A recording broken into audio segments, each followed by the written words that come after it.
Coming up right now on the Jim Masters Show Live Entertainment Lifestyle Celebrity Talk Show series, my next guest live from California, Elva Diane Green, prolific and award-winning best-selling author and author of this exciting new book, Maude, starring Bea Arthur, in her own words, a real pussycat. And that's not the only book that she has penned. She's also penned a fabulous book on her legendary entertainment extraordinaire, expert, and phenomenal entertainer, the one and only Eddie Green. That's right. This is a phenomenal book. We'll talk about that. Her father, an extraordinary, noted legend, and we are very excited. Radio icon, filmmaker, entertainer, performer extraordinaire. She's also penned books on other great series too, like The Jeffersons. Yes, The Jeffersons, of course. We love The Jeffersons. Lots of Norman Lear material we're going to be talking about here.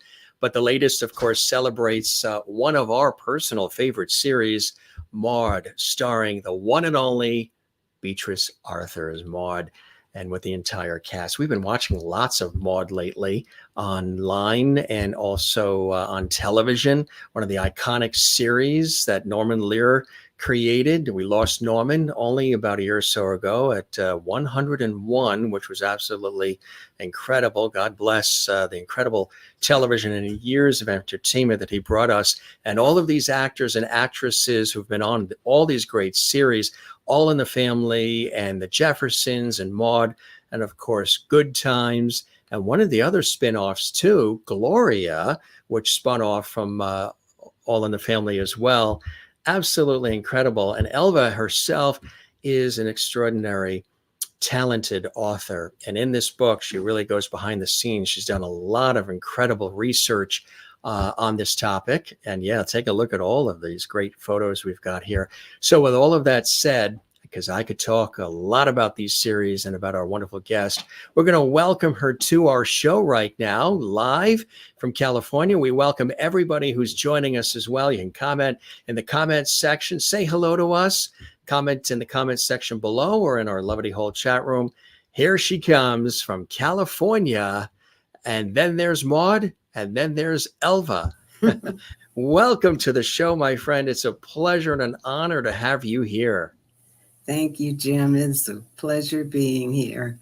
I tell you, this is really exciting. When we were putting this together, I was very excited because not only have you penned extraordinary books celebrating these iconic figures, iconic television shows, most notably Maude and Jeffersons, and you're working on one, and we're definitely going to have you back for that, Good Times, which is going to be another terrific one, I'm sure, another great bestseller. But in addition to that, of course, celebrating your iconic father, who passed away in 1950, but left an extraordinary legacy of incredible material. Tell us about what it was like to go back in time, because I know, you've had to do a lot of research, didn't really get a chance to know your father because he passed so early, unfortunately, but what an iconic figure in American film and television and music and just really everything. Yes, I found out that once I started researching, I found out that I knew maybe 10% of what my father had done while he was alive. My mother had told me certain things, that he had written a song, A Good Man is Hard to Find. She told me he was in Duffy's Tavern, the radio program. He was also in the Paramount movie, Duffy's Tavern. And when I was 8 years old, she allowed me to watch the movie. It came on TV, and so I was able to see my father on television as a waiter on Duffy's Tavern. That's amazing. I tell you. Yeah.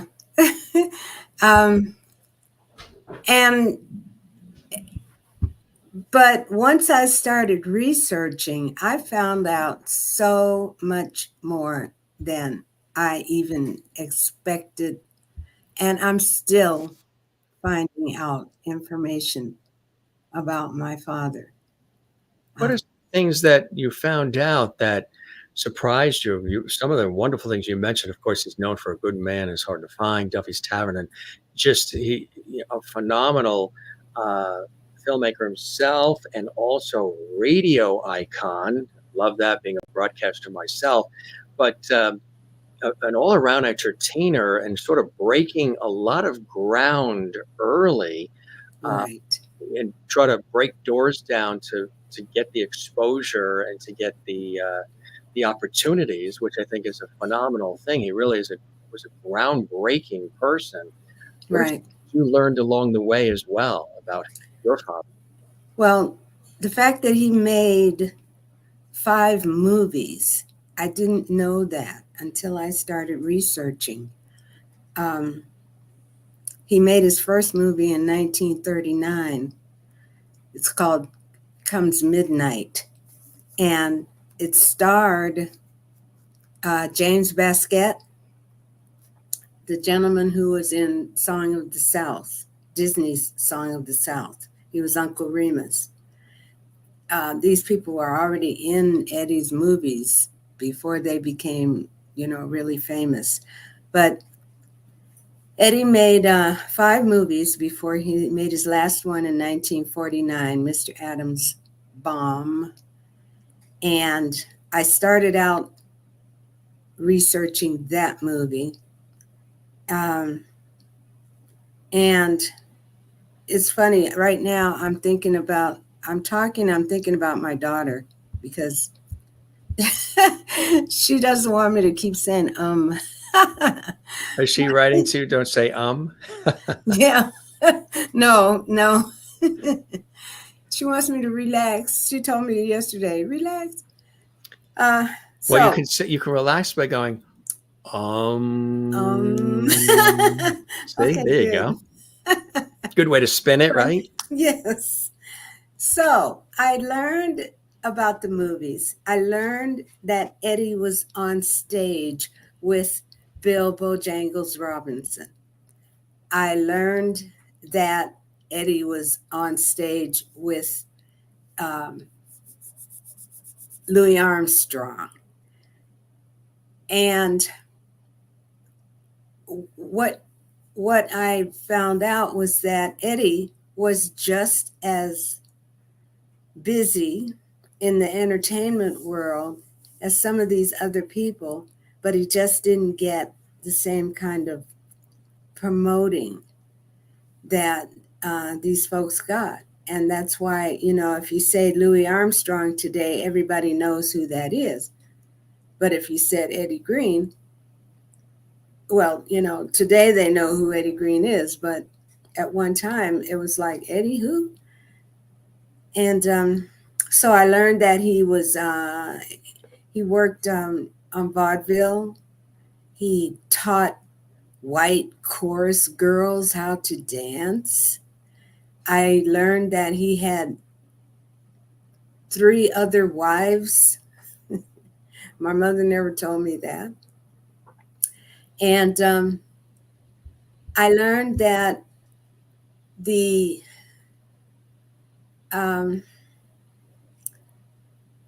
museum in Beverly Hills that keeps the Oscar information, Sure. Margaret Herrick Library, has information on my father's movies. Wow. They have, I found a script from some of his movies. Oh, wow. And I found posters of his movies. Isn't that incredible? Yeah. And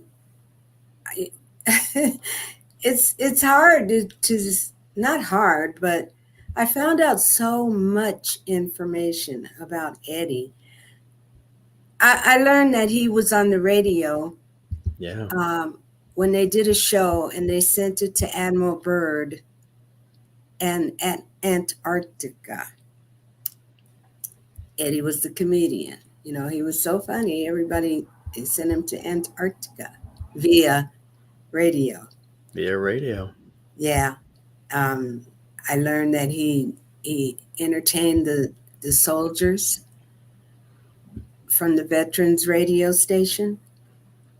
He was on there with Bing Crosby. I even have a picture of him shaking hands with Bing Crosby. Mm. Wow. Yeah, That's amazing. it was amazing. It was When did you really start the amazing. research? When did you say, I want to learn more about who my father was? Was it something that you've always wanted to do, even in the younger years?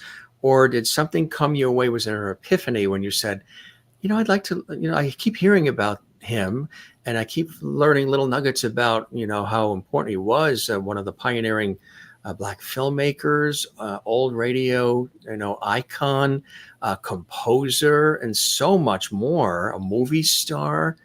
Did hearing some of that intrigue you? What was it that did it?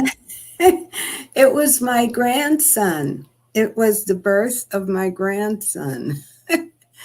um, through the years, I just didn't realize the magnitude of my father's work in the entertainment business until I started researching. So, it was good. So I had this father who was, he was a Black man. He was born in 1891. He became successful in a time where, Black people had a hard time trying to become successful in the entertainment industry. But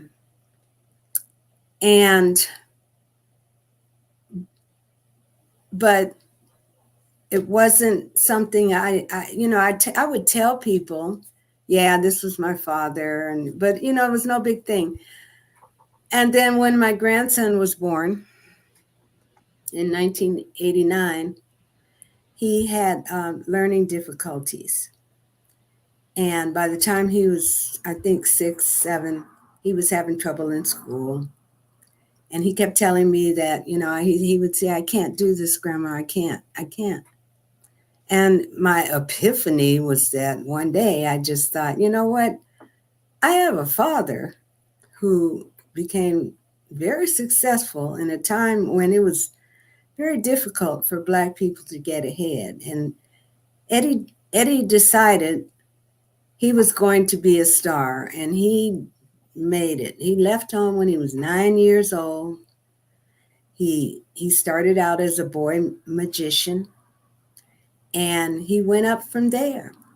And I said, I'm going to tell my grandson that if Eddie could do that with the obstacles that were in his life, you can do whatever you want to do, no matter your problems or your obstacles. And that's what started me. And I didn't really get into it until like 1996. But then my mother got sick, and that took up some of the time. And by the time my mother passed, I decided to really get into the book, to take, to use up that time of grieving.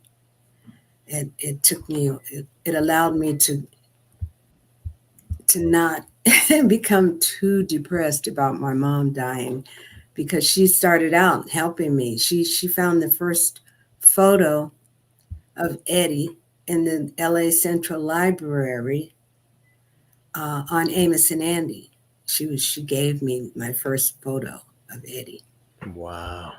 That's because he's been a part of so many extraordinary productions. And like you say, of course, from the Apollo to Broadway, and from, impoverished settings to prominence, he really accomplished more than most people could ever dream. And in the book, you really detail in a very loving way and a very real and authentic way the rags to riches story, as told by you, which I think is It's a beautiful thing. It's probably very cathartic and therapeutic to learn about him as you're preparing the book and writing the book, and then sharing that information and sort of giving people a deeper perspective and appreciation for who Eddie Green, the entertainer, and all the rest was, but also Eddie Green, your father. My father. Right. And it was, it's I knew that Eddie was born into poverty in Baltimore, but I didn't really know, what it was like. So I had to research Baltimore in those days before the Great Fire, when they had no sewer, um, and people lived in alley houses, right off the alley, and they didn't have toilets in the house. And it wasn't just Eddie. They were just poor. It was a poor part of town. And, I could begin to understand why he left at 9 years old. His mother, I didn't know much about his mother. I believe she was a washerwoman. His father worked in the shipyards, but there wasn't a lot of information about either one of them. Although I do know that Eddie moved his mother to New York before she died. I think it was 1939. But, just learning about his early life and who fed him while after he left home, the people, who he was related to, because he was related to some great people back then. But once I got into the research, I found out about a lot of other people who had come along about that same time that nobody really remembers, and they had worked hard also. And I just thought, instead of just writing this book for Edward, I could be writing this book for people, just people who in general who are, they're having a hard time in life and they don't know how they're going to make it. And, so that helped me with the book. That helped me get better into it. And, this, I just, I always say, I just wanted to write this little book for my grandson. And that's it. It fills in the blanks for him as well, too, which I think is so beautiful, because, as he digs into research eventually about, his, in this case, his loving relative, it's going to be a beautiful thing for him, long lasting, Exactly. And he shared with me, after I wrote the book, he shared whenever he meets new people, he would say, yes, my mother wrote this book. And people were just, blown away. And he was really happy about it. But, the book has blown up a lot more than I expected. And I've met so many people who are so glad that I wrote this book. I mean, they were so happy because some of them were old-time radio fans. Oh, yeah. And they knew who Eddie Green was. They knew Amos and Andy, Duffy's Tavern, but they didn't know what happened to Eddie, after 1950. Right. And people sent me letters. Somebody sent me a mug from the Duffy's Tavern radio show. Wow. From 1942 or something like that.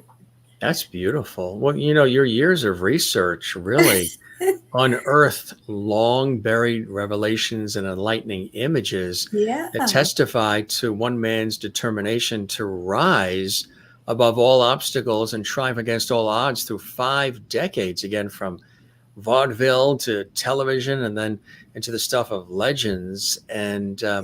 the laughter still echoes around the world. And this is really the first ever biography that a good man is no longer hard to find. It's also illustrated as well. And you've got excerpts, from radio programs and movies in which he appeared and that he wrote, produced, and directed, rare script excerpts. I mean, you've really dug in deep with the research, and it's a full circle book, isn't it? Well, I have to say too, my father had a lot of firsts, and the one I guess I'm not most proud of, but I wish more people knew about it. Eddie was the first Black entertainer to be on television when television was first starting. I believe it was 1935 or 1936. And you can actually go on YouTube today and type in his name and type in RCA NBC.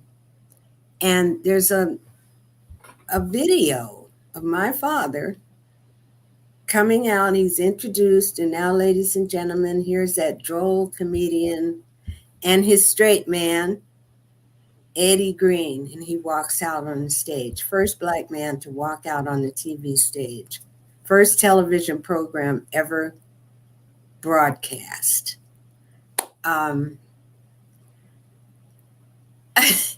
Eddie was in blackface. My mother told me he had never done blackface. But at that point, I found out he did blackface. So he was the first Black man on television, on the first radio television production. And he was in blackface, and he did his little skit. And it was written up. It was written up in the paper. And I have the article. I've seen the video. And also his first movie, actually his first movie was not Comes Midnight. It was Dress Rehearsal. And it was the first Black movie to be shown on television in 1939. A lot of That's firsts, a big deal. like you said. Yeah, a lot of That's incredible a big deal. firsts. Yeah. It really is. I didn't know about it. Mom never said anything. Did you, as you were researching and finding these nuggets, these treasures of information, was it bringing you closer to the man, to your father? And do you see or feel traits that you've learned about that he had within you, his daughter? My mind goes back to when my mother told me that every New Year's Eve, Eddie had to be by my side. And, it didn't happen often. But when she told me that was the very first time. I was already in my 40s, but that was the very first time that I actually felt something tug at my heart. And I knew that Eddie loved me then. And so I already had that connection. But once I got into his life, I don't know if I can say I got closer, because, I look just like my father. So when I look at myself, I'm looking at Eddie. I think I get, that's a difficult question for me. I don't know why.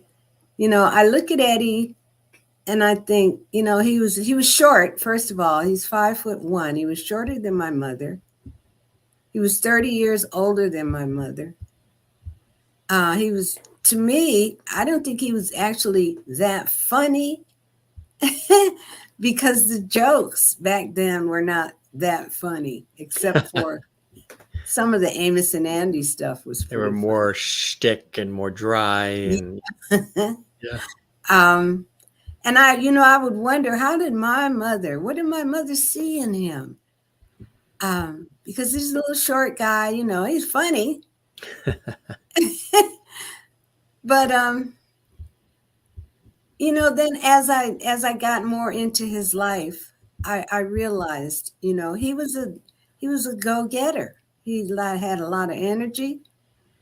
It's probably why I don't remember him a lot. He didn't stay home. He was not home a lot. And when he was home, there were parties. They partied all the time. Him and my mom and Hattie McDaniels and Louise Beavers, all of those folks. And of course, I had to go, to the babysitters while they were partying. But I'm very proud of the fact that Eddie Green was my father, and I want more people to know who he was. I had a young man tell me that my father did not have as much clout as Louis Armstrong, and that kind of upset me.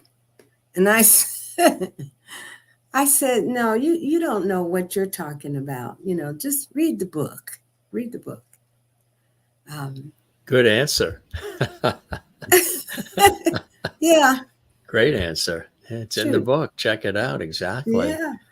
It really is amazing. The rise of an early 1900s Black American entertainment pioneer. When you do research Eddie Green, everybody, you'll see what we're talking about and what Elva has created here, which is a masterpiece of, biography of a very important person in American culture, entertainment, and history. Her dad, so she lovingly tells it in that way.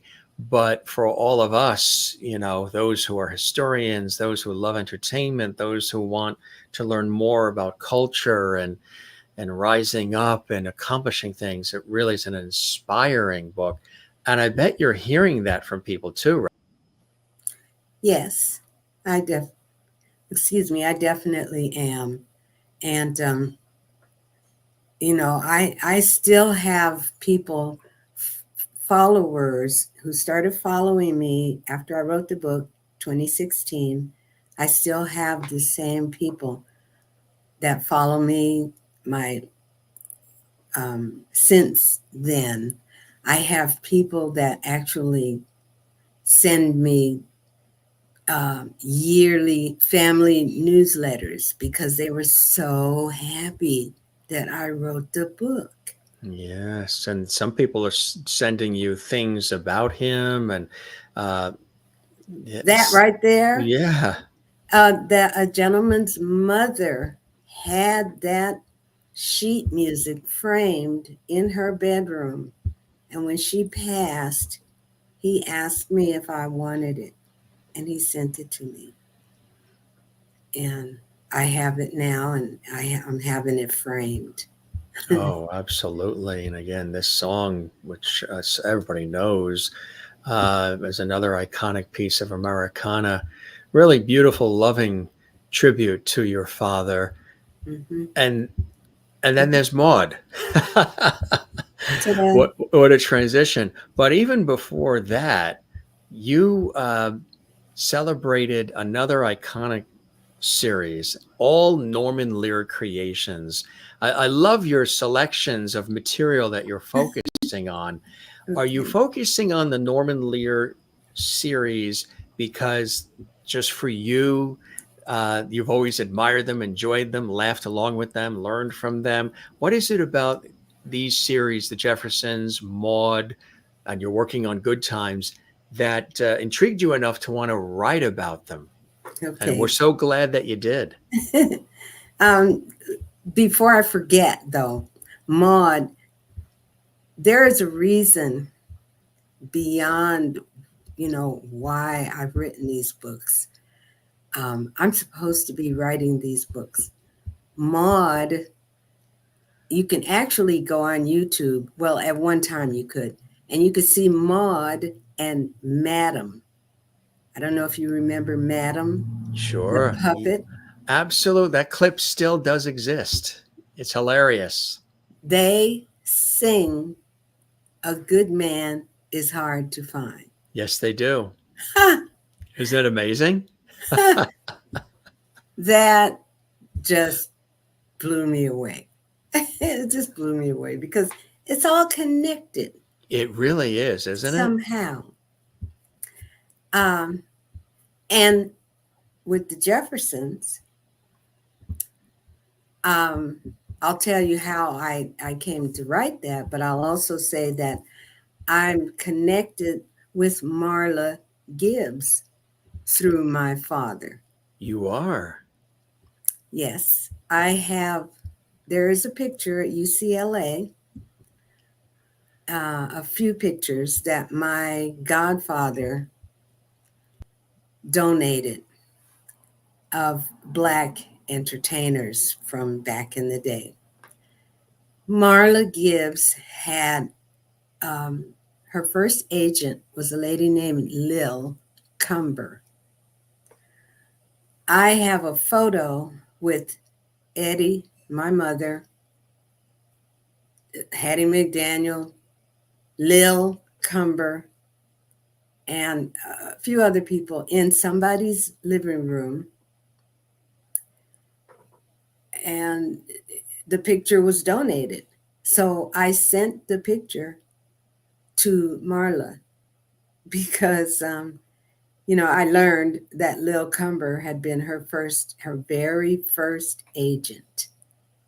And I told her, I said, we're almost like family. There's Lil Cumber and there's my father and my mother right there in the same picture in the same house. That's amazing. It was. And you can go to UCLA and USC and the library, Central Library, and see these pictures of these people standing together. So I was able to get past that on to Marla, but the reason I wrote the book was basically due to my publisher, Ben Omart of Bear Manor Media. He liked my Eddie Green book so much that he had been wanting to do a book on the Jeffersons for ages.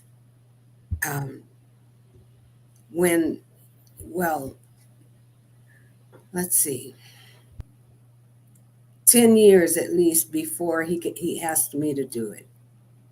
He wanted to write a book, but he couldn't find the time.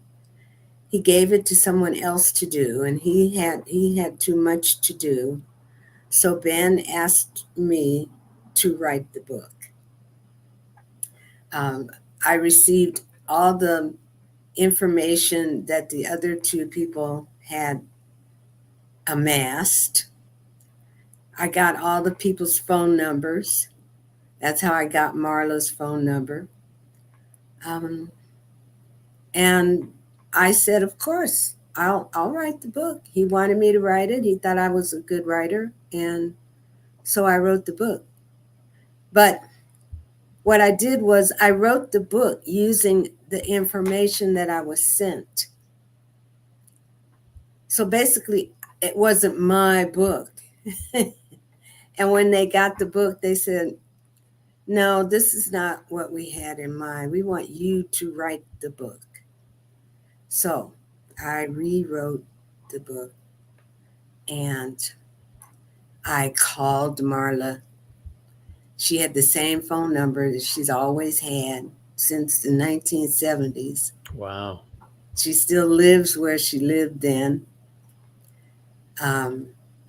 And I was able to talk with Marla, and Eventually she gave me a little short, sweet foreword of the book, for the book. And my publisher also suggested the end word, gentleman, John McWhorter. And John McWhorter, turns out that he had been following me because of my father. John McWhorter, who was an associate professor, followed my father's career because my father was a black man in entertainment and had become successful. And John McWhorter is a black man, and he wanted to learn about Eddie. So it just turned out that he actually knew who my father was. And so when I asked him to do the N word for the Jeffersons, he agreed. And I sent him a picture of Eddie. It was autographed to somebody named John. So I sent it to John McWhorter. Wow. But yeah, what did you learn as you wrote the Jeffersons book? What are some nuggets, things you learned about the series, the making of the series, the stars, of course, Isabel Sanford, Sherman Hemsley, and this wonderful cast that they put together, right, growing out of course, All in the Family originally, which so many of the series, Norman Lear series, did. Exactly. I not only did I interview Marla, but I was able to interview Berlinda Tolbert. And she gave me a lot of information about the goings on in the show. She told me little tidbits about Mike Evans and their time together, and how the cast got along with everybody, how everybody got along so well together. Unfortunately, there weren't a lot of people to actually speak with, but I did get to talk to Norman Lear. He gave me 20 minutes, and he, I put in the book, he thought Marla was, fabulous, and Zara Cully, he thought she was, the funniest person without even Mother Jefferson. Mother Jefferson, right. And Roxy Roker too. Roxy. Yeah, and I tried. Mother to Lenny Kravitz. Some people don't know. Yeah. I tried to get an interview with Lenny. I was just going to say that. Lenny Kravitz. Yes, people don't know that Roxy Roker, who was on the Jeffersons, right, is the mother of incredible, iconic entertainer, the one and only Lenny Kravitz. Right. Yeah. And I actually, at that time, had a publicist. And she knew somebody who knew Lenny Kravitz.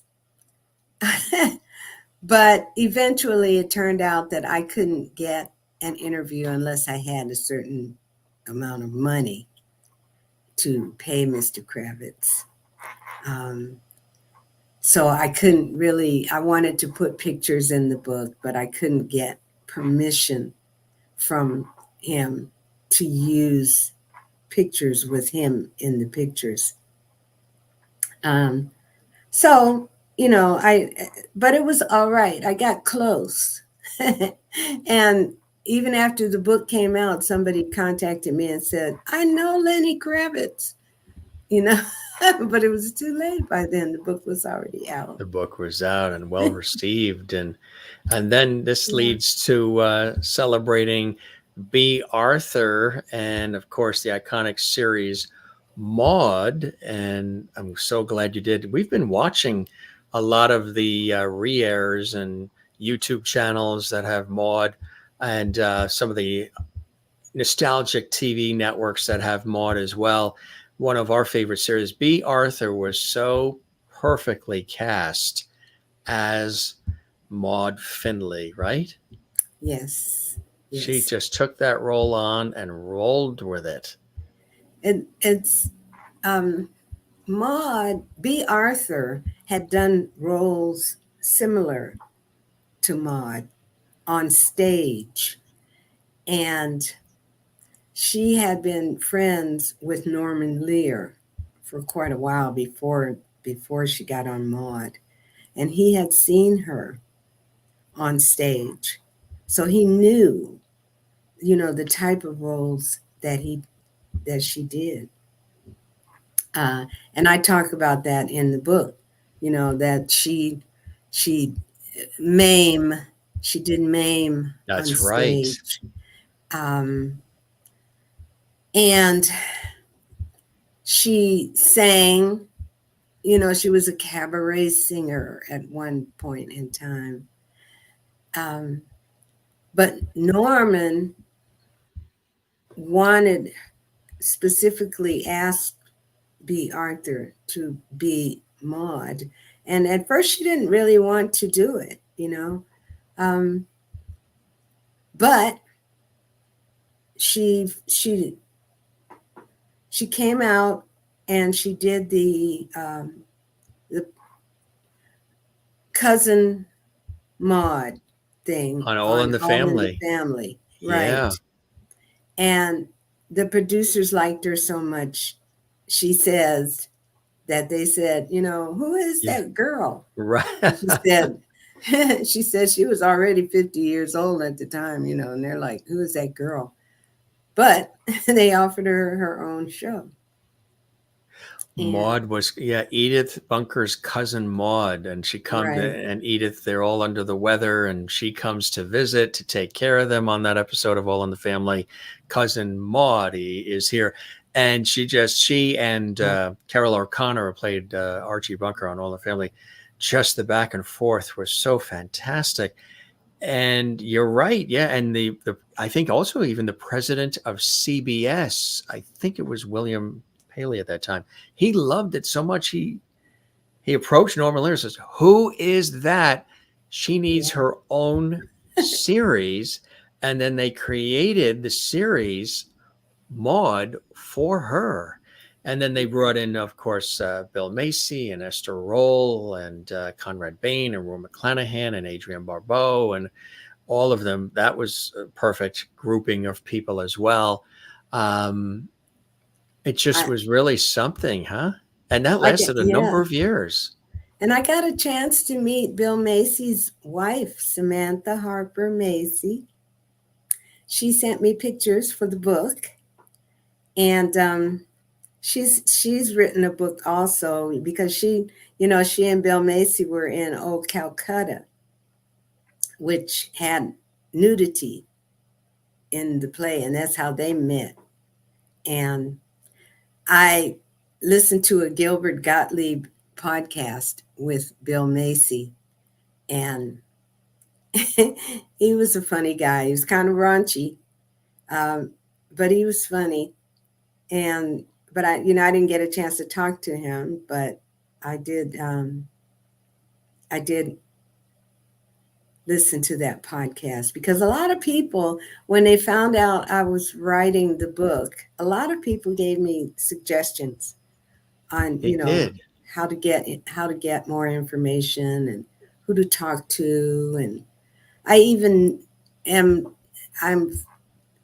acquainted with today someone who actually met Bea Arthur and was actually in her house. And I even talked with one of the writers who spent time in her house playing tennis at her house. They said that she was nothing like, and she's even said in interviews, Bea Arthur was nothing really like Maude. She was much more, she was very focused, very serious, very professional, well-trained. And I've always heard that the set of Maude was always loving and warm, that the cast all got along. And that's something that Bea Arthur wanted to have be the case on that series. Did you find that as well in your research? I did. I think I also found it on the Jeffersons. And I think it had a lot to do with Norman Lear. Everybody, I know Bea Arthur was mad about Norman Lear. They just loved Norman. He would come to the table. He would listen to their ideas. He would allow them to, to participate in the scripts. He was just there, and he made everybody feel good, feel welcome, and feel a part of, and I think that was the one thing about Norman Lear. His programs worked because he worked with them.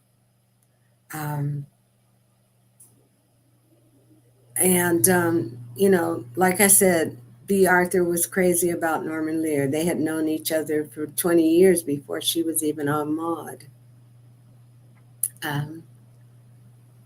So yeah, the set, even Bea Arthur said the set was fun. The acting was good. They had good actors. Rue McClannahan was, she had been on the stage, I think. And that was the other thing. These actors had been on the stage. And Maude Bea Arthur was, she liked being on the stage, which is one of the reasons that she was okay when they had to end Maude, because she went back and did a one-woman show. She went back to the stage. But these photos that are coming up, like Henry Fonda. They had some great guest stars on Maude too. Oh my God. Yeah. And they got along so well, and the writing was great. And even Bea said that, the writers were great, and there was no ego on the set. That's what she would say. Moses Gunn as well. Yes, Moses Gunn. That was towards the end when they had him on there, and I thought, was it Moses Gunn? He Moses Gunn, and there was another, the other gentleman who played. Okay, let me back up. Because he was on Good Times too, let as me well. back up. Yeah, Moses Gunn. There were 6 seasons, 140 guests, I think. And the only thing I didn't like about the program was that there were very few Black guests. Moses Gunn was one of them. Great actor. I think he should have been on there. Stymie, Matthew Beard, Stymie was on one of the episodes. And what is that other man's name? Oh, I can't think of this other guy. But the people that they brought John Amos on as Esther Rolle's husband, and he was Henry Evans first, right, as Henry, and then became James Evans on Good Times. Right. Yes. That was at the beginning of the show. Yeah. Yes, I loved when Esther Rolle was on. Well, I've always admired Esther Rolle on Good Times, on Maude, on everything she's ever done. She just was such a unique person. I love listening to her voice. I love her message, what she stood for. She was a brilliant actress. Her facial expressions, just so fabulous. And Yes. I really love the episodes where she was on Maude. I thought she really brought a lot to, she brought so much to that series. So much to that they wanted to spin it off and Right. bring on Good Times. That's one reason that I gave Esther Rolle her own Section. picture in the book, because can you see that? Yeah, if you bring it a little bit more towards like in front of you, then you can see it. There you go. She played the first maid housekeeper. And Hermione Baddeley played the second housekeeper. Hermione was in the cast photos, but Esther never made it in a cast photo. You know, it's funny you say that, because I noticed when we were looking and digging for them, that's exactly right. You couldn't really find, there may be some freeze frames or action shots or something, but nothing where it was a full cast photo. Even on the releases of the DVD series, because we have, the box set of all these series. We have all the DVDs, and now, Right. of course, they're on streaming and they're on, and the networks that are archival, the networks that are nostalgic. You don't see that full cast photo like you do this one here, where Exactly. yeah, and there's of course Philip. What if anybody knows whatever happened? There was him, and then there was another actor after. But Yes. I really that Philip was spunky. The first Philip. And this Philip, this one, where is he? Philip, he's here. Kraig Metzinger. He was the last season Philip. I don't know if you can see that. Did you talk to him? No, but I found this photo with Metzinger and the last maid, Marlene Warfield, in a cast photo. Where am I? It's backwards. I can't see what I'm showing you. We can see it's right here, right there. If you keep it steady, that's perfect. Miss Warfield was the third maid, and if you bring it to the right, a little bit more, then we'll see that whole cast photo. A little bit. There you go. A little bit more to the right, to your right. Wait, to my right. To your right. Yeah, there we go. Now we can up the other way. Yeah, to the right. Yeah. Do you see that? There it is. Yeah, we see it. It's Marlene Warfield. I actually spoke to her grandson, I believe. She was about 80 when I was writing this, and she was tired. She wasn't doing interviews anymore. But that was the only other cast photo that I found, and I wanted to put both of them because I wanted, if they put, Hermione in one cast photo, why not put the other two maids in a cast photo? That is true. That is exactly right. Maude, of course, a groundbreaking series. So many of the episodes and so many of the topics, well, all of the Norman Lear series, All in the Family and the Jeffersons and Good Times and Maude, and even for a short time, Gloria and others that he's done. They all have a message. They all have a purpose. They all have incredible, well-written, well-cast, well-produced episodes. Maude was very groundbreaking on so many different levels. What are some of those things when you look at Maude now, the series, and maybe saw it then, what are some of the takeaways, some of the things in terms of not only all the laughs, the humor, the dry wit? I mean, she was so fabulous in delivering a line and knowing how to hold it while the audience is roaring with laughter. She would have that expression, and then God will get you for that, Walter. I mean, just she was so terrific with her quick wit, her dry delivery, all of that.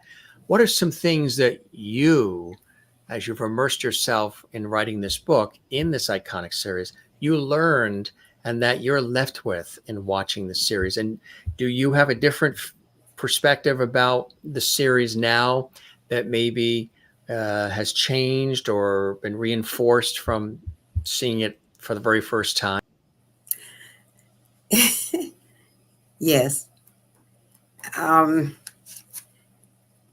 One of the episodes has Maude and Walter shouting at each other. They did a lot of shouting. Didn't they? And God bless the guy who was responsible for audio. He must have had real thick headphones on. Yeah.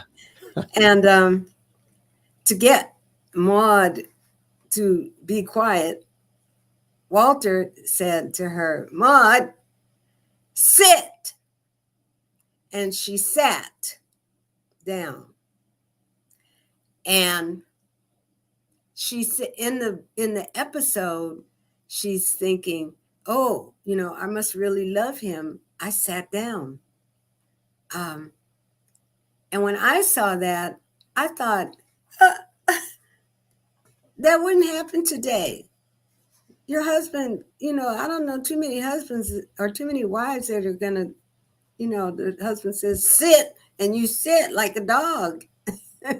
And not too many husbands that are going to risk doing that either. And then I saw an interview with Bea Arthur, and she said, that was one of the episodes that she liked, because they did because she was always in charge. She was always leading the charge. And he said, "Look, so you're going to listen to somebody in this house." Right. Yeah, she really liked that episode, because.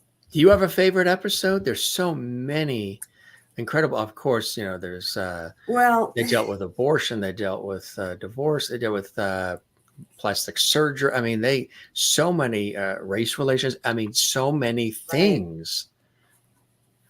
I don't know about favorite.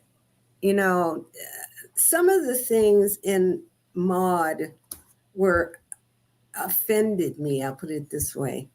So I remember them, but I didn't want to focus on that in the book.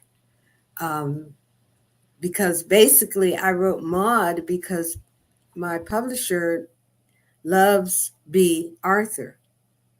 And he wanted the book to be focused more on Maude, on Bea Arthur.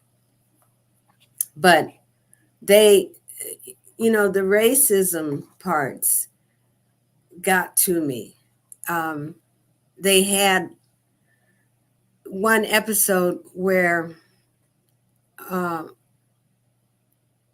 they owned apartment buildings, and one of the tenants was picketing outside of Maude's house because of the roaches in the building. And he's a Black man. And Conrad Bain, who played the next door neighbor, came in and made a joke about the lawn jockey on their. I remember that. I remember that episode. Yeah. And I'm like, how did they get away with that? It wouldn't happen today. Right. Oh no, even All in the Family wouldn't exist today. No. Right. Do you think they were trying to counter people that really thought that way? They were highlighting it and spotlighting it. So there was a message like, look at the idiocy of those kinds of thoughts.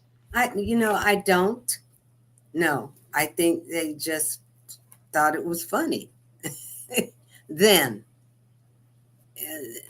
during those years. And I thought that they just thought it would be funny to the audience. When you And spoke to Norman Lear for those golden 20 minutes, did you ever talk to him about that, your feelings on that? And did he respond to any of that? no, because I hadn't really looked. I didn't remember all the Maude episodes when I was talking to Mr. Lear. I talked to him early on, but I did ask him how he thought he would be good at putting together sitcoms about Black families, being a white man. And he said that because he was Jewish, he could identify with the problems that Black people had gone through in order to get ahead. He could identify with being, talked about or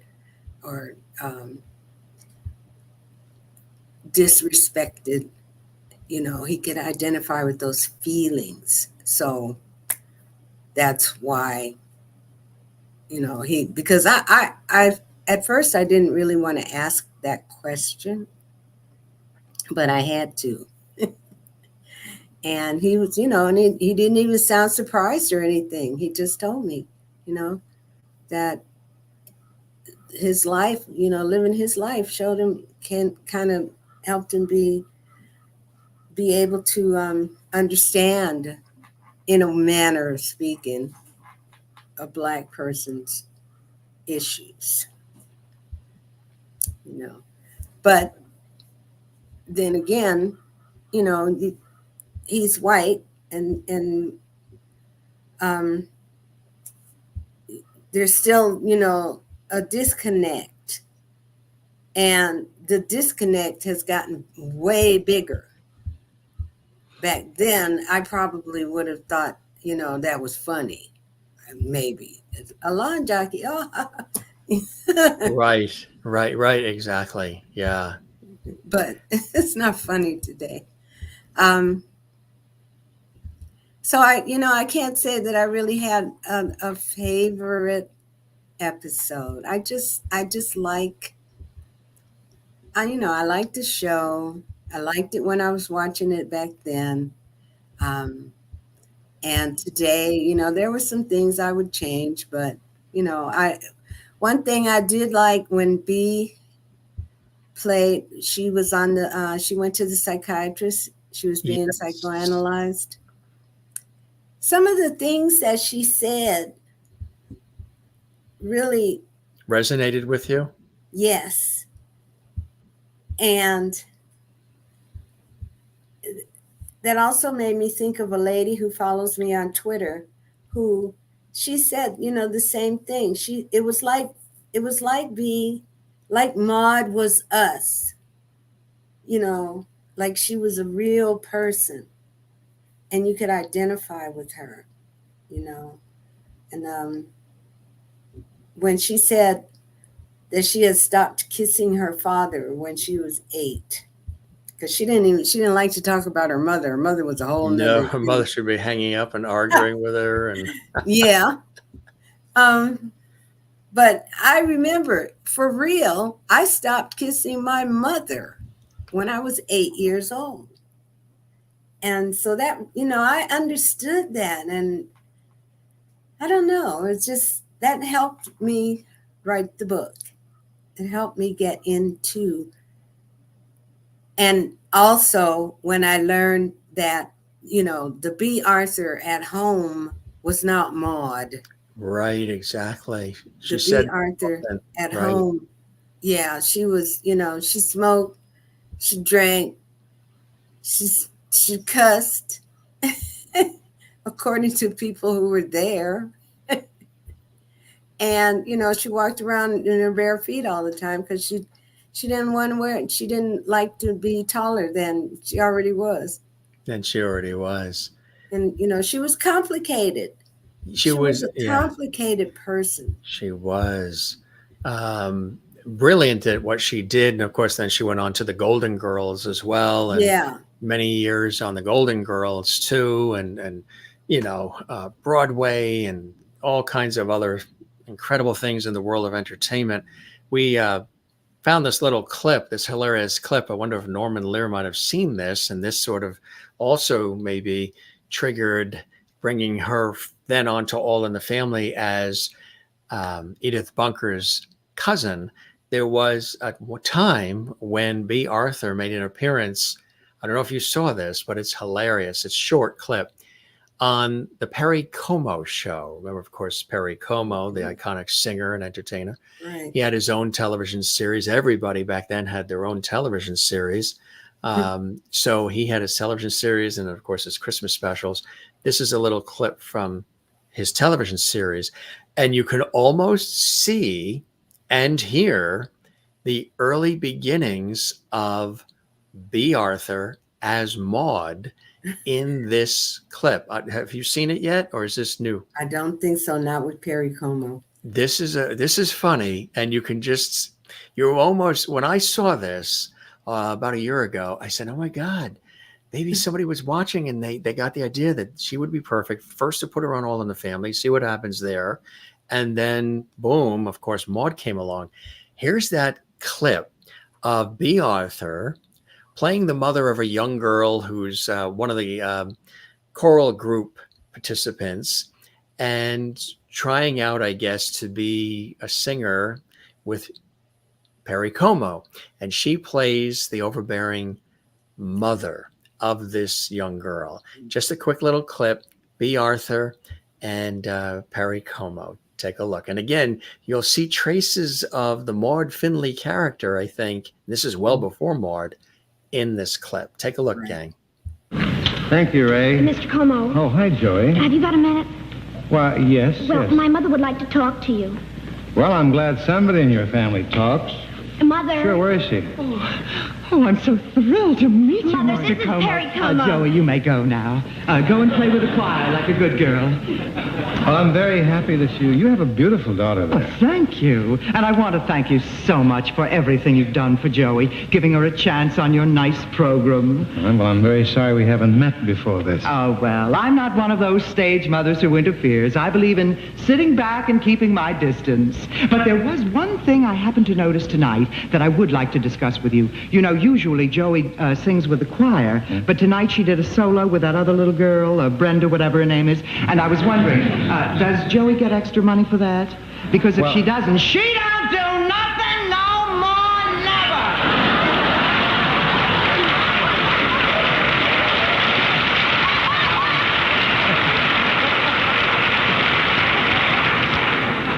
You don't have to worry about Joey. She'll get extra for everything she does. Oh, that's very nice of you. I knew you'd see it that way. Of course. Oh, by the way, I read that story about you in the Saturday Evening Post. You did? Lovely story. But I didn't see any mention of the girl's name anywhere. Well, I Now, didn't is she write- going to get publicity, or is this the Secret Service show? We're kind of working on it, you know, pictures and publicity. Don't have to tell me. I knew you would. Oh, you're such a nice man. Hey, you too.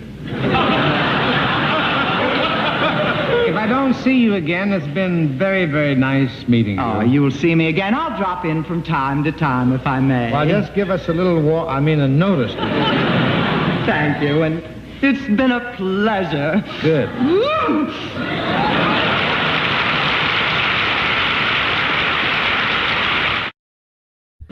Thank you, Ray.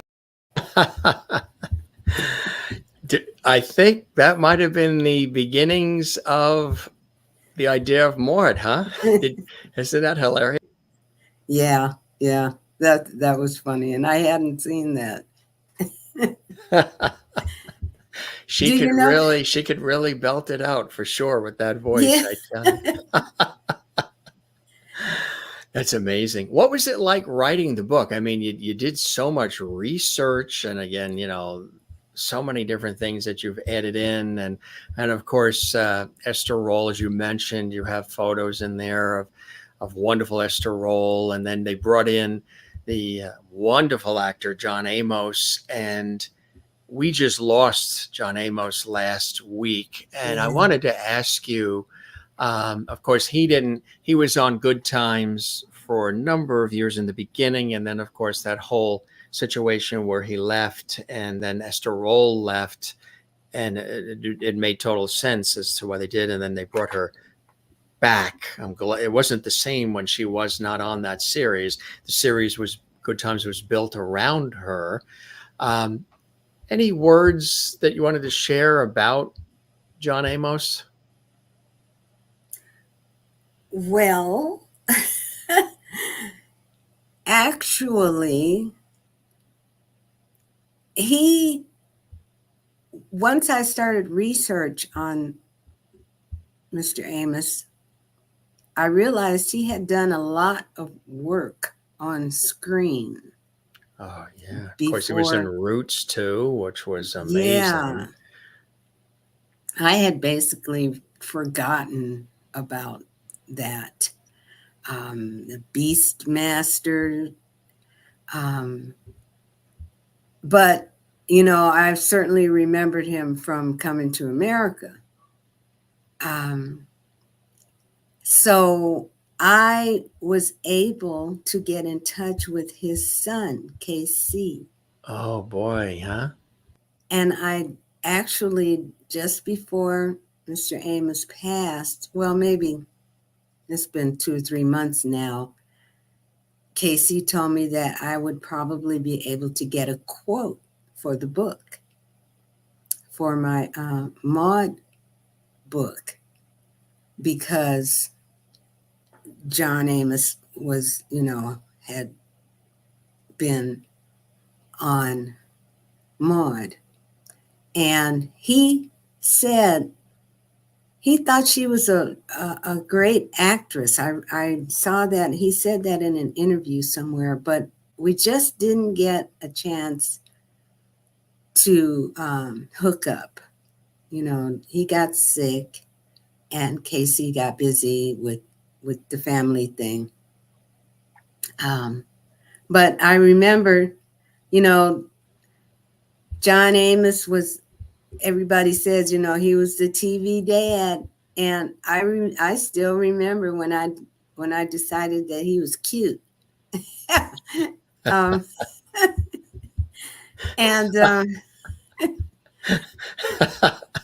You notice the way she said that? She didn't say he was cute. I remember the moment when I decided he's cute. I love that. And during my research, I found out that he actually, his acting really affected the audience. Because there was a young man who I quoted him in the book, in the Maude book, or was it, which book was it?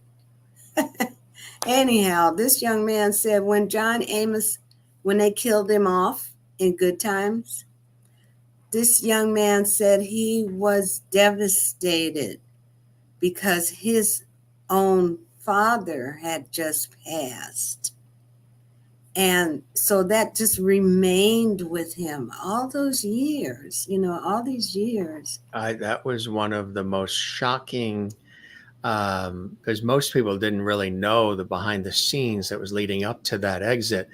And that, when we still see it even today, that was one of the most riveting, beautifully acted, written, and performed series in terms of dealing with loss, dealing with death of a loved one, with the death of the father, the husband, the friend.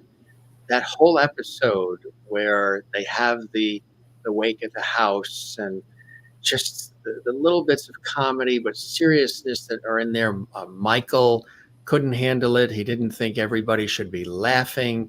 They shouldn't be talking about work and about the potato salad. And, I've always thought that too. I identified with Michael's reaction at Yeah. that time, because I was saying, he's kind of right. Everybody, and I know you want to laugh, you want to giggle, you want to celebrate, but he said in that case, for him, he lost his father. So anybody that loses a loved one, it just was rocking his world so much that he didn't want to hear the giggling, the laughing. And it was really every section of that episode. Of course, the episode before where they get the telegram that James, passed away in the automobile accident after he went off to Mississippi for that big job. And then they had the party for him, celebrating it. And that was iconic. And then that punch ball and the damn building up to holding it back was really something. You can shed a tear today because you can feel what all of those characters, they so brilliantly acted and performed throughout the whole series. But those 2 episodes, you can actually identify and feel what they were feeling, and feel the loss, and feel the denial of the loss, and feel all of it.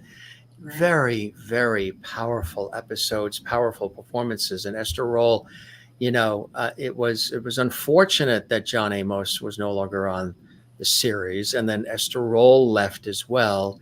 And those, some of my personal favorite episodes really are when Esther Rolle is on. Esther Rolle is a part of it, and John Amos is on it as well, because it changed, the dynamic changed a little bit.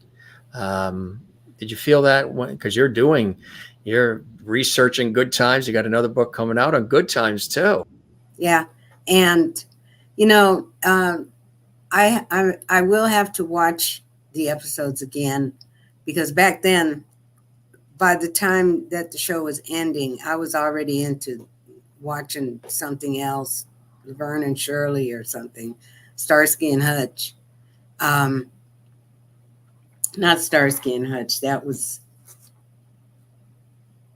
the Maude thing, but I didn't really. That's a good one too, Starsky and Hutch. Yeah, I didn't really see the last episodes, but I am in touch with an agent who is trying to get me in touch with the cast members of Good Times. I'm really looking forward to that. Yeah. And I think I'm going to have a really good time with this book. I had a difficult time with Maude. Today, in 2023, 2024, it was difficult for me to identify with the 1970s Maude character, as she was supposed to be, a liberal white woman who was all for, women's lib and they just, I don't know, it was a white family thing. And I didn't come from a family anywhere close to their family. And, it took me a while to get into being able to connect so that I could write a good book. I had to find myself in these pages. And I think that's what I did. Roscoe Lee Brown. They had Roscoe Lee Brown on Maude. He was such a good actor. I was so glad when I was able to research him. And I thought, they must have been trying to make Maude better, because they couldn't have got a better actor, and I could identify with Roscoe Lee Brown. But so far as Good Times, I could identify with James Evans more so than I think Norman Lear did, because James was a black man. and Norman was a white man. Norman, he was good at what he did at putting shows together, and he was able to identify in some ways, but there's still certain things about John Amos as a Black man, that he was very serious about. And that's really what kept him, having problems with that part. One of the reasons that he had to go, because he wasn't the boss. But, I definitely could understand him as this, he wanted to be the strong Black man. There's certain things he just wouldn't say, certain things he just wouldn't do, And I think he thought the JJ character with the dynamite, it was getting just a little bit too focused on that and taking away from some of the seriousness, the issues, and credibility a little bit of the series. And I understood him. I definitely understood him, so I'm going to write about that a bit in the book. But then again, he also had, he was also able to say lines like men said back then, Black, white, whatever color they were. He said lines like when he told Florida, there's only 2 places for a woman. And she said, don't say it, James, don't say it. And he said, the kitchen and the bedroom. He said it twice. Yeah. The kitchen. Okay. I thought that was hilarious. Because I knew that's what he was going to say, because that's how men thought. I don't know if they still think that way, but, that was, you heard that before. And when he said it like he meant it. Yeah, exactly. What's amazing too is the fact that all of these shows came originally out of All in the Family. And do you think that All in the Family, the Jeffersons, Maude, and Good Times, I know they've done remakes, freshened versions with different actors. As a matter of fact, there was the one with Good Times where John Amos showed up in that episode on ABC. They did the live events. Do you think, I know I've heard a lot of people say that some of the comedians of then and some of these kinds of shows of then, which are still on in reruns, you can get DVDs, they're still available for viewing and laughing and enjoying or what have you. But in terms of them, if they were to come out today as fresh and new in the same style with the same wording and everything, that they probably wouldn't be able to. I've heard that about All in the Family and some of these others. Do you feel that too, that these kinds of shows would not be out there today if they were brand new? Of course, if they were saying the same scripts, All in the Family, somebody, Archie Bunker, Remember that Sammy Davis Jr. episode where Sammy kissed him? And yeah, then they snapped the photo. That. Yeah. One of the longest laughs in television history was that moment. But that wouldn't happen today. It just, because times have changed. That's all. Right. I mean, and it wouldn't stand out as much. It wouldn't be, it wouldn't be as. I don't know. It's like when you said that about the kiss, you reminded me of Star Trek, where Captain kissed Uhura. That was a big moment on television too, right? Remember what the fuss that was made over that? Yeah, That was so cool, though. I was like, yeah, because he was a good looking guy. Yeah.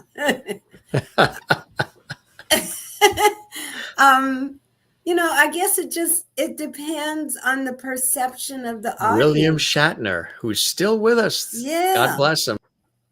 And the perception of the audiences today, they just, certain things they just don't want to see, and certain things that they're so used to now is no big deal, Exactly. But they even did that on There's on the from- Jeffersons. Yeah. The two where Roxy Stymie. Roker kissed her husband.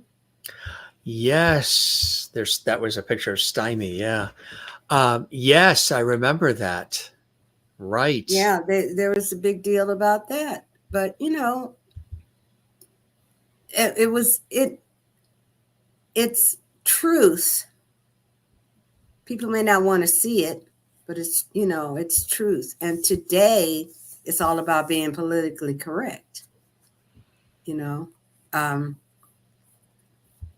It is.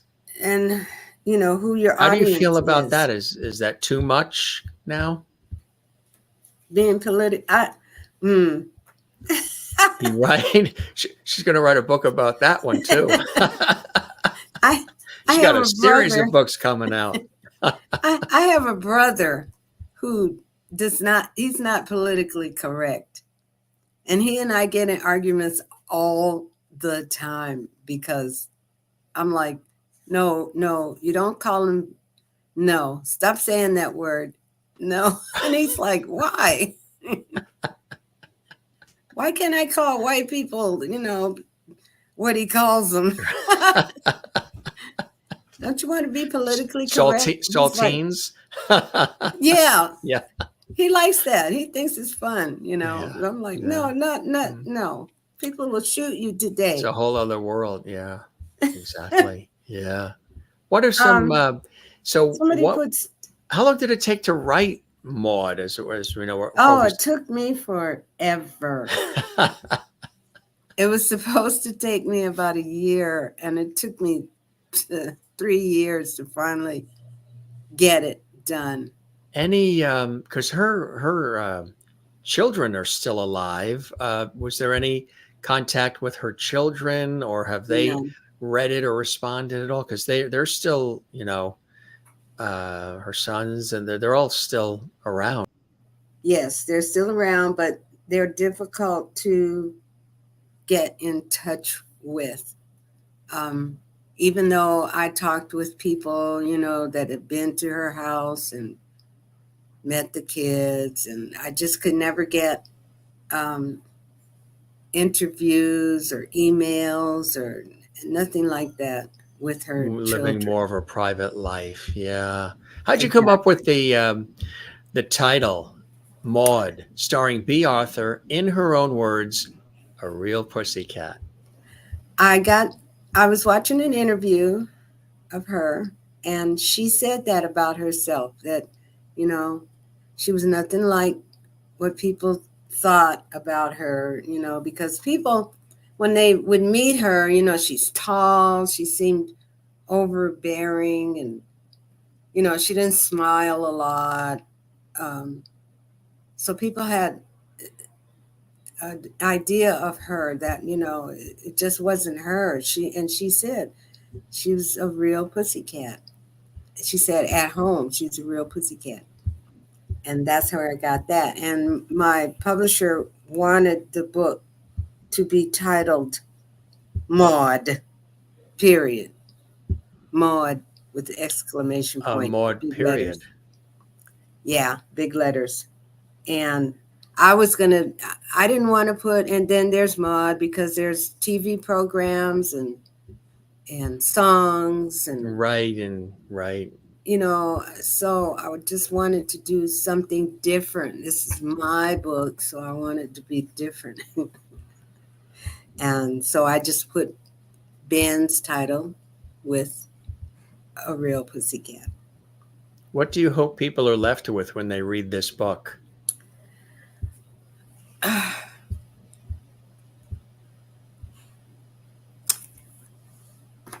You know, I just hope that they're happy they bought it. You know, because I don't want, I worked really hard on this. And I actually got a picture from a follower. A young lady bought the book for her twin brother. And her twin brother sent me a picture of him holding the book and saying that he loved LOV. I loved the book, all caps. And that was it. That was what that's what I want. I want people to love the book and be glad they bought it and you know, and realize that I did be proud, and maybe they'd go back and watch some more Maude episodes, because there's still a lot of Maude fans out there. I found There's a lot. Yeah, Norman Lear fans, All in the Family, Good Times, Jefferson, Maude, right? I Yes. think during the pandemic, a lot of people were watching shows of yesteryear, and they were craving shows from the past. A lot of the shows from the past, when they were home and in their houses, baking sourdough bread and everything that everybody did during the pandemic days. So they were watching a lot of these series and these shows on television and sort of reacquainting themselves, or new generations were discovering them on the antenna TVs and Cozy and Me TVs and Tubi and all these networks, which is kind of fascinating. What's old is new again, huh? It's amazing how that happens. Yeah, exactly. So the Good Times book, do you see yourself writing one on All in the Family too? Is there a whole thing on that? No, I don't see myself. I see myself trying to go back and write another book on my father. I've gotten so much more information from people. I could write a whole nother book on just my father, and maybe add some, because there's also a chapter in this book on my mother, who was an opera singer, and that was going to be her life until she met Eddie. But she sang like a dream. Somebody said, like she was in a dream. You hear her in a dream. Is there anything that was captured? Are there any recordings where you can hear her? I haven't found anything. No, I have not found. That would be a great discovery, right? Maybe somewhere somebody has something. Right. Yeah. But that's what I haven't gone past Good Times, really. But I really have to focus on Good Times, because I want it to be a good book, and I hadn't really, but when I wrote the first book, I hadn't thought about writing 2, 3 books, 4 books. I was just going to write the one book and stop. And then I found out I had to market it and, talk about it and do book signings. You enjoy that? It's a lot of work, but yeah, you get to meet people, and yeah, they tell you their stories, their memories. Yes, it is a lot of work. That the one thing I like is the research. I love going to the libraries and finding out information, but you have to. I had to learn social media. I had never been on social media before I became a writer. I was not into Twitter at the time, Facebook. I had to learn all of these things. I had to learn what a PDF is. um, so, but it turns out, it's doable. And now I'm on my fourth book, and what a trip! When you put our advertisement up, I felt like I had arrived. I was like, oh my God, that's me. I'm going to be on the Jim Masters show. I'm somebody.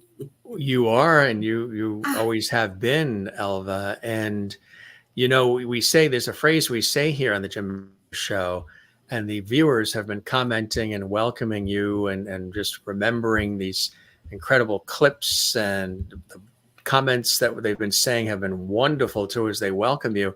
I said that the show has a lot of light, love, and levity.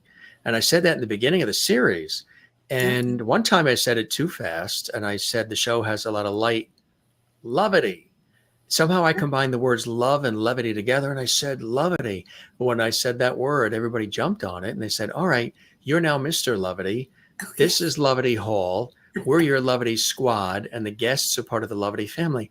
So they have already designated you a Jim Masters show Levity. How cool is that? That is so cool.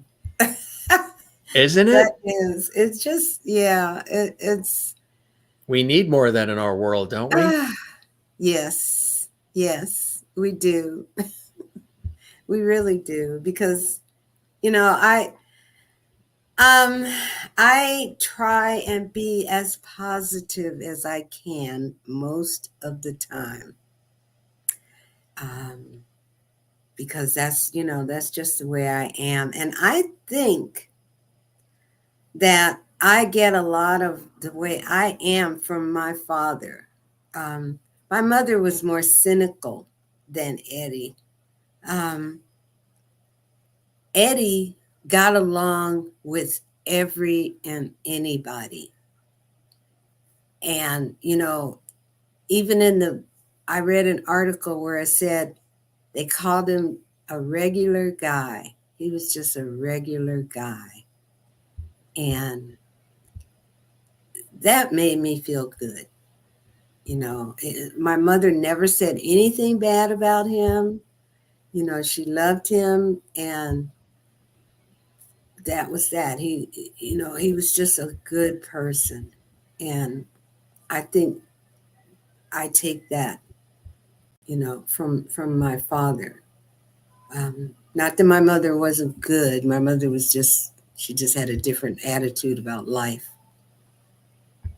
But Eddie loved her, so I guess she was all right. I like that. That is a good way to put it. As you're writing these books and you're discovering these people, you're learning a lot about yourself, right? You're learning a lot about your own life, and it's sort of putting things together for you. It's answering some questions, which I think is a beautiful thing. One of our viewers asked, do you do all your own research? Yes. And that's a lot of work. That's a big undertaking. Yeah, as a matter of fact, when I first started with my first book, I didn't have a car. So I have a car now, thanks to my book writing journey. But I was on the bus, public transportation. And that took up a lot of time. Oh, getting to and from. Yeah. Yeah. But I got everywhere I needed to go. I went to the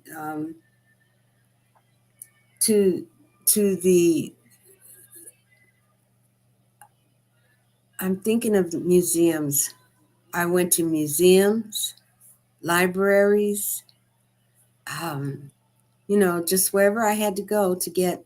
Oh, the Mamie Clayton Museum is a museum I had never heard of, but I went to the Exposition Park Museum, and they suggested I go to the Mamie Clayton Museum in Inglewood.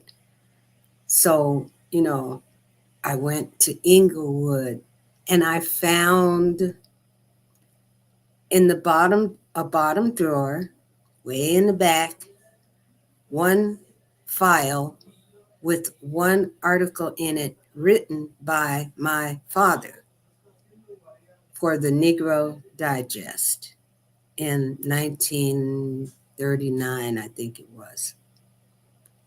And it was about his first break. And that was all I found. But it was a treasure. But even that is quite a find, right? That is a treasure. Yeah. Absolutely. Because I didn't even really know what I was looking for, And and sometimes that's good, right? Sometimes that keeps the pressure off, because as you're going along and you're finding these things, they are nuggets, treasures, they're discoveries, right? Yeah. Yeah.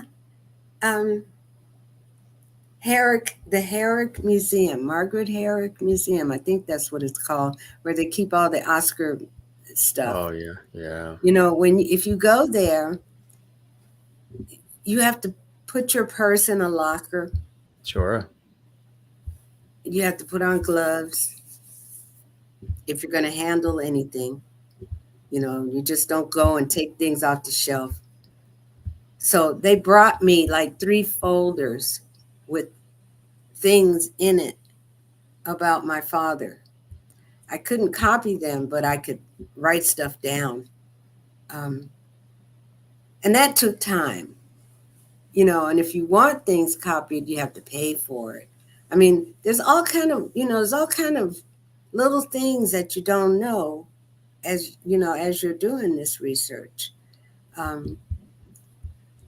The Schomburg Research Center in New York has a photo section, a photo collection of Eddie. But I have to pay to get copies of the photos. I can't just get them because he's my father. So I had to come up with some money. So, these are just things that I learned along the way, and I did what I had to do. I just, when you go to a library and you open a book and you see your father in the book, it's amazing if you've never seen it before. Absolutely. That is amazing. That is amazing. Congratulations on it too. It's all of this material, and a published author is quite a feather in the cap. And you're tackling some wonderful things. And again, of course, celebrating your dad that's a very beautiful thing. And then all of these TV series. And I'm sure there's going to be a lot more too coming down the pike, my friend, right? You're just getting started. Yeah, that's what my brothers tell me. They talk about that snowball rolling and getting bigger and bigger and bigger. And I don't think about that too much. I just go book to book. But the other thing that it's doing for me is I also am doing genealogy on my family now. Oh, that's great. And that's I'm finding out all different kind of things, So yeah, I like the research. I don't have a problem with research, And if I write books, you have to dig deep research. enough. If you dig deep enough, you go far back enough, we're all brothers and sisters. And that's what I'm finding out. We're all connected in some way. We are all connected, exactly, right? And I think if people realize that, the world might be a more compassionate, empathetic place, which we could really use a dose of, huh? Yes, that's true.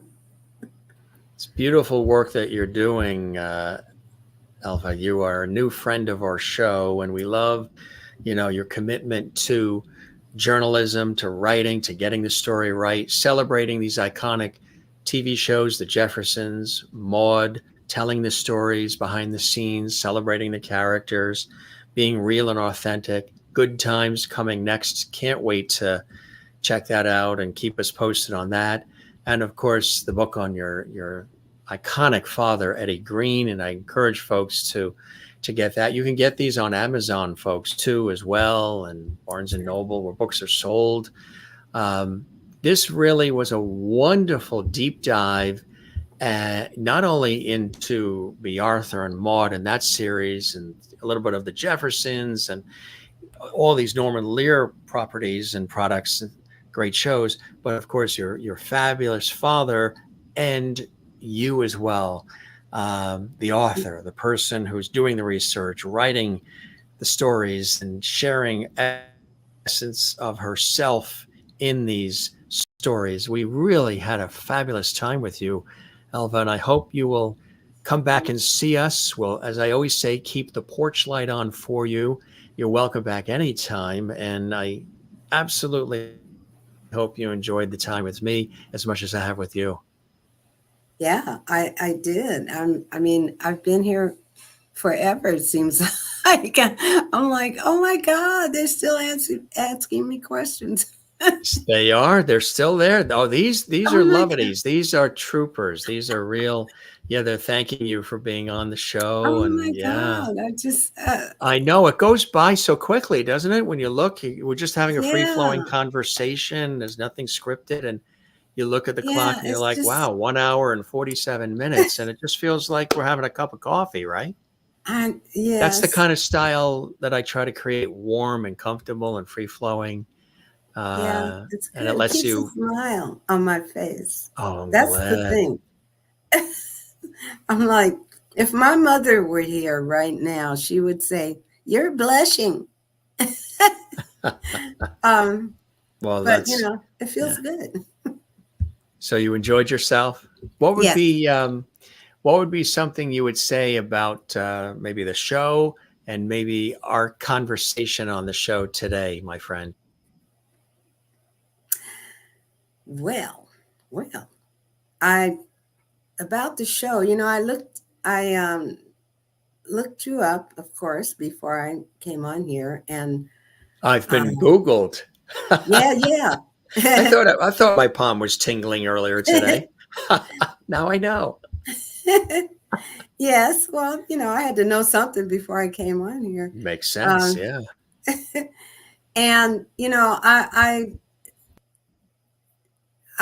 I'm in good company when I see some of the people that you have interviewed, and I really feel honored, that you chose to interview me, and I love your setup.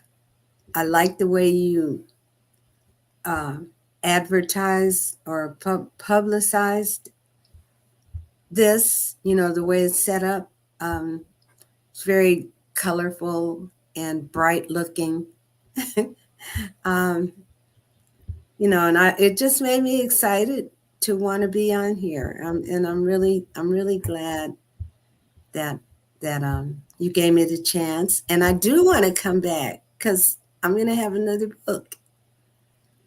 Perfect. And yeah. And I shared with my followers, and I got a lot of people reposted my sharing so I guess they really want to see Jim Masters. They're like, And "Ooh, the Elva Jim Diane Masters show." Green. And you know Yeah. what? Your Okay. last name is my favorite color, green. See, there was a reason. I want to show you some of the wonderful comments coming in from our live viewers. And I encourage folks, if you're not watching this live, you're watching this archive. This will be archived on our YouTube channel, Jim Masters TV, as all the other great celebrity guests and friends are. Thank you for a great conversation, Jim and Elva. I wish you continued success in all you do. I plan to buy the book. That's Crystal Nolan in Connecticut. She is going to buy the book. She's a big friend of ours on the show and a beautiful person. Maureen's in Arizona. This was a wonderful conversation. Thank you so much for being with us this evening. You're amazing, she says. Kathleen in New York City, one of our regular JMS Lovities, says, thanks for being here, Elva. Great conversation. Good luck with the book and with all you do. And Sherry Larson's in Kansas, USA. Thank you for being here and talking about your book. Good luck in all you do in the future. Just some of the comments coming in here. Thank you so much. For everybody and from everybody. So come see us again. Spread the word about our show. You know, other folks you think might like to pop on, they're all welcome. Yes, and truly it was an honor and a pleasure, Elva, and really a delight to meet you and welcome you into Lovity Hall and the Jim Masters Show experience, my friend. Thank you very much. And I will be seeing you.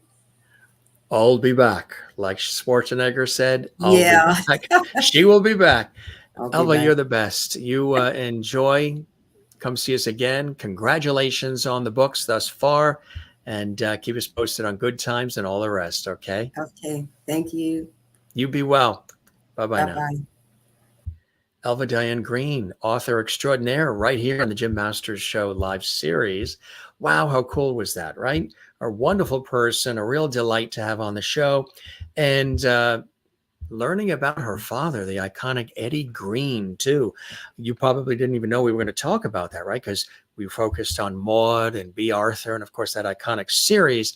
But, yeah, that is her dad and a lot of family history there and really absolutely amazing. So we wanted to touch upon that because that is a book that she wrote prior to writing the book on Maude. And really amazing. And of course, the book she wrote on the Jeffersons, and she's working on Good Times as well. Here's the book. And also, I wanted to ask her, you know, a little remembrance of John Amos, who unfortunately we just lost a week ago at the time of the show. There's Maude right there. You can get it on Amazon, Barnes & Noble, where books are available. And it was cool, you know, celebrating the iconic series. I know many of you have watched, continue to see on the archival, the groundbreaking Norman Lear series starring the iconic Bea Arthur. And it was cool to show you that clip when she was on the Perry Como show, which was hilarious. Hope you guys enjoyed this episode. As we always say here at the Jim Masters Show live series, if you enjoy what we're doing here, bringing all these great shows to life, we would love it if you could do this. Give this episode a thumbs up like. There's a thumbs up icon on the YouTube channel on all the episodes. Click like. Drop a comment in the comments section. Interact with us. What are your some of your favorite episodes of Maude? Some of the other iconic shows we talked about, Good Times, Jeffersons, and others. And of course, you learned something about Eddie Green as well. So interact with us and share this on your social media. Subscribe to the YouTube channel, Jim Masters TV. That helps us grow as well. And that's where all these episodes are. So if you ever miss anything, you join us late, you can see them all archived on our YouTube channel, Jim Masters TV. For all of us here, I am your host, Jim Masters, thanking you for your time this time. Till next time, Kathleen adds, great show. Thank you, Jim. My pleasure. And Merlin in Canada, thank you, Elva. I hope you have success in all your books. Love hearing your story. You are now a Jim Masters Show lovity. Really cool. We love that. Be well, everybody. Come see us again. I'm your host, Jim Masters, thanking you for your time this time. Till next time, don't forget to love one another, take care of one another. And as we always say, a little positivity here doesn't go should go a lot further in our world, and we try to spread some in as much as we can here for you. Don't forget to love yourself and take care of yourself. All right. Thanks for being with us. This was a great episode. Come see us again, and we'll see you on the next one. Jim Masters saying cheers.